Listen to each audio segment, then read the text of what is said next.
Hey guys, and welcome to another brand new video. In this video, we have a little bit of a late night update going on over here for the Xbox Game Pass, where it does kind of seem like we're seeing a lot more drama, a lot more bad news coming out here with Xbox. Now, I almost kind of feel kind of bad because I feel like in my channel I've had like a lot of negativity in regards to both Xbox and PlayStation, but it kind of just kind of goes along with, well, number one, the economy doing a little bit more on the mediocre side, and as well, a lot of these really big tech stocks, like if you guys saw Amazon throughout this week that went straight absolutely down, and as well all the other kind of big places such as Facebook, etc. Just a lot of big tech is just not doing so good in terms of people using their products, in terms of people having like disposable income, and as well in terms of just a lot of it was also overly hyped and overly speculated, and what must come up must also come down. So we have a lot of things to go talk about, but it does seem like Xbox is actually having, once again, some kind of big issues floating around. So we're going to talk about this, talk about Game Pass, talk about the numbers, and, well, some other intriguing things. So make sure you guys are subscribed with the notifications on, as well for the brand new PlayStation 5 giveaway. We have the $500 for Xbox, PS5, or just $500 cash. Twitter and Twitch are down below for bonus entries, or if you guys want to hang out as we're playing Call of Duty and such. And we also have all the other links down below. Target, Amazon, let's go dive on it. So if you guys missed it earlier on today, we've actually had a little bit of a big storm of bad Xbox PR. First and foremost, it kind of seemed like they started off with the fact that Xbox might be raising up prices. So we were talking about that in a prior video where the Xbox Series X and S consoles, although no like super immediate, like the next few weeks with any plans to change, they did go on record stating that they may have to start raising prices for other features. Game Pass, because they did mention subscriptions, probably included. Xbox consoles, if PlayStation got away with it, why would Xbox not want to try their best to do it too? And as well, also other various things too, maybe like controllers or, even games as well. But now we even have a little bit more of an intriguing thing, because profitability is always a very big thing when it comes to companies. And the Xbox Game Pass is obviously a part of Xbox, and you can't go and throw $80 billion in acquisitions without getting something back in return. But the one big struggle is that how do you get more people? And also, if you raise more prices, more people are going to unsubscribe. Now, we kind of saw this a lot when it came to Netflix, where Netflix themselves, as you guys probably have heard throughout this year, or just maybe yourselves maybe canceled, well, it was expensive. You were losing a lot of like good products, good features, and as well, you also just didn't want to spend that much money or also have ads on it. And I feel like that might happen to Xbox Game Pass, where I think Xbox Game Pass, when brand new games come out, I think it's pretty good. I think it's a good feature. I think it's a good product. I think it's good. I like Xbox Game Pass. I will use it. I'm currently subscribed to it. But one of the bigger issues that sometimes whenever you go through all the games, there could be like a 6-month lull, a year-long lull before the next good Xbox game comes out.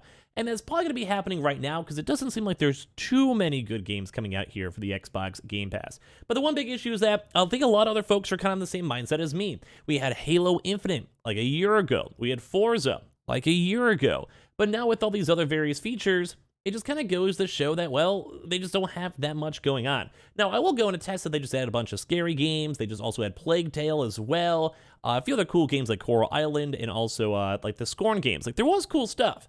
But at the end of the day, for me who had it last month, now I'm almost tempted to be like, hey, should I just go cancel it for this next upcoming month? Because I already checked out all of these new games, so there's nothing really new on the horizon. Now, I think that's just normal. Like if you're just not going to use it, you take a 6-month break and you come back. I don't think it's necessarily a bad system. But I think a lot of other folks are kind of also hard to be sold on this, where I think a lot of folks may kind of think how I am, well, you'll go and subscribe for a month or two, and then after that, you're like, okay, I played through the games I want to play. I'm chilling. I'm relaxing. Especially if you've had it for like a year, you probably went through all the other indie games you want to go through, you're chilling. So basically, Xbox Game Pass's continued underperformance raises now questions. So on Thursday, Microsoft revealed, now for the second year in a row, that the Xbox Game Pass has failed to meet its growth targets. This time by a fairly significant margin, which is kind of scary to go and see, especially with Xbox being worried about Xbox profitability, and as well as also potentially raising prices. If you're not hitting targets, how else are you going to go make the revenue? Well, you might just have to raise prices, and I think a lot of folks don't like that. There's also like a fine-tunage where if you raise the price too much, then some folks may not want it, or if you don't have enough products on there, then people may not want it. Now, if I was literally Game Pass, I'd probably do a price raise like 1 or 2 months right before the next Call of Duty comes out, or just whenever they get the Activision acquisition done, because in theory, then you could be like, hey, it's going to be extra $5. You're getting that Call of Duty. You're getting all these other Blizzard games. Like, it's going to be worthwhile. Same with Bethesda games. Like, we got games coming soon. And I think a lot of people, myself included, would be like, all right, fine. Like, I get it. You spent $80 billion. We get it. You got to make it back. But until then, the numbers have been not looking good.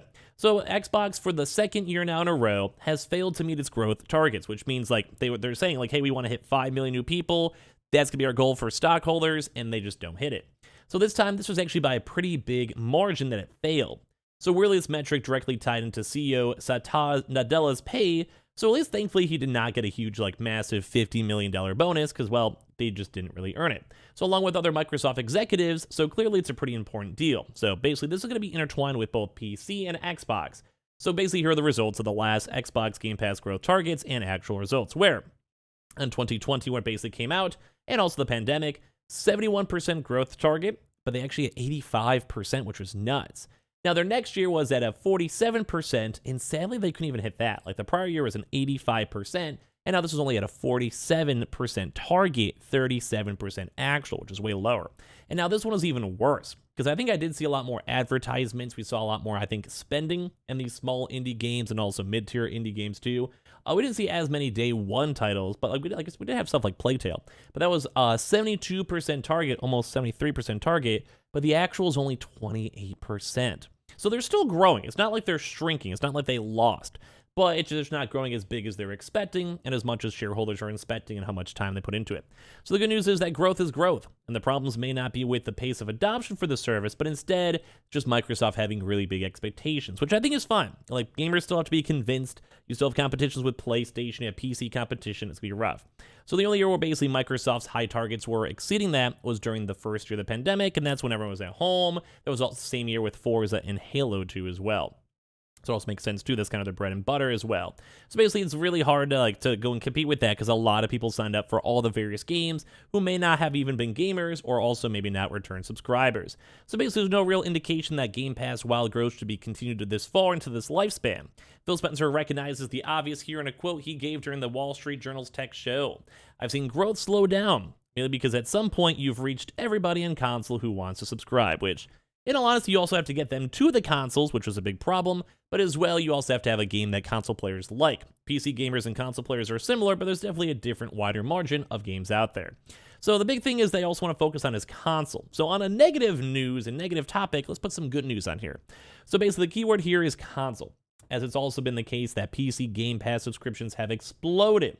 So PC is doing good. I'm a PC guy. Like, as I mentioned, I'm on Game Pass, but I'm on PC. We don't actually have those numbers. The only numbers that went public are on console. So basically, this was growing 159% year over year, and while Phil Spencer accidentally showed off a streaming console prototype that in theory could be purely used for cloud gaming, expanding Game Pass's reach further, Microsoft has still said it's a few years away. So like, they're still working on it, and in their heads, like with the TVs and also these clouds and also for also mobile, they're definitely thinking of these concepts.